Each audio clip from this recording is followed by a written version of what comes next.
এখন বাজে প্রায় সকাল ৬টা আর আমি উঠেছি তো প্রায় ৫:৩০ মতো। আর তখনই সূর্যমামা দেখো গাছের ফাঁকি দিয়ে কিন্তু উঁকি মারছে, আর এতটা তাপ সে আর কি বলবো। তা উঠে বাসি কাজকর্ম করে ফ্রেশ হয়ে চলে এসেছি, এখন বসাবো চা। তাই ভাবলাম তার আগে তোমাদের বাইরের ওয়েদারটা একবার দেখিয়ে দিই। তাহলে আজকে তো রবিবার, আর তার মানে কি গরমটাই না পড়বে, আর সূর্যের তাপও তো আর এক নাগারে তো হয়েও যাচ্ছে প্রায় সেরকম। আর ভালোও লাগছে না, সহ্য হচ্ছে না, কিন্তু এর মধ্যেও রান্নাও করতে হবে, খেতেও হবে, সবাইকে চাও দিতে হবে, খাবার দিতে হবে, সব করতে হবে, কিছু আর করার নেই। তো গুড মর্নিং এভরিওয়ান, তোমরা সবাই কেমন আছো? আশা করি খুব খুব ভালো আছো। আমি তো ভালোই আছি, এই চলে যাচ্ছে আর কি। তো সকাল সকাল বসিয়ে দিয়েছি চা, লিকার চা করব। দিয়ে দিলাম গোলমরিচ, লবঙ্গ আর আদা। গলাটা একটু ব্যথা, আওয়াজ শুনে বুঝতেই পারছো, ঠান্ডাও লেগেছে প্রচণ্ড। তাই একটু কড়া করে চা করে আগে চাটা খেয়ে তারপরে কাজে নামবো। তো চিনি, চা পাতা সব কিছুই দিয়ে দিয়েছি। আর দেখো চায়ের কালারটা কিন্তু সেই হয়েছে, খুব সুন্দর লাগছে কিন্তু দেখতে। লাল চা না হলে বেশ, করতে পারলে না খুব সুন্দর কালার আসে, আবার অনেক সময় কালো কালোও হয়। তো যাই হোক, চা মা খেয়ে ছেলেদেরকে খাবার দিয়ে ওরাও খেয়ে নিয়েছে, তারপরে চলে এসেছি রান্নাবান্না। সকালে ডাল আলু সিদ্ধ করেছিলাম, আর এটা আর কি দুপুরে। আর আজকে চিকেন করবো, আর চিকেন হলে না আমাদের আর কি মাছটাও হয়, কারণ আমার শাশুড়ি মা আবার চিকেনটা খায় না, চিকেন বলো ডিম বলো এগুলো খায় না, তাই ওনার জন্য মাছটা হয়। আর মাছটা যখন আনে একটু বেশি করে আনে, একটু একটু আর কি আমরাও খেয়ে নিই। তো মা ভালো করে মাছ কেটে ধুয়ে এনে দিয়েছে, আর এবার আমি ভালো করে ভেজে নিচ্ছি।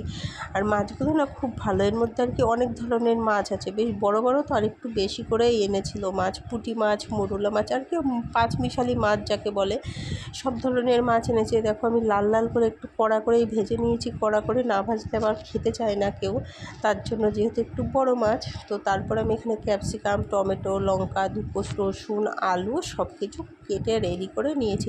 আর সব কিছু রেডি থাকলে না তরকারি বসালে না বেশ তাড়াতাড়ি হয়ে যায় না। তো এখানে দেখো পেঁয়াজ তেলে দিয়ে আমি ভালো করে আলু টালু দিয়ে কষিয়ে নিয়েছি, তারপরে আমি মশলাটা দিয়ে আর একটু কষিয়ে নিচ্ছি। কালারটা কিন্তু, আর লাল লাল লঙ্কা দিয়েছি তো, লাল লঙ্কার কিন্তু কালারটাই আলাদা হয়।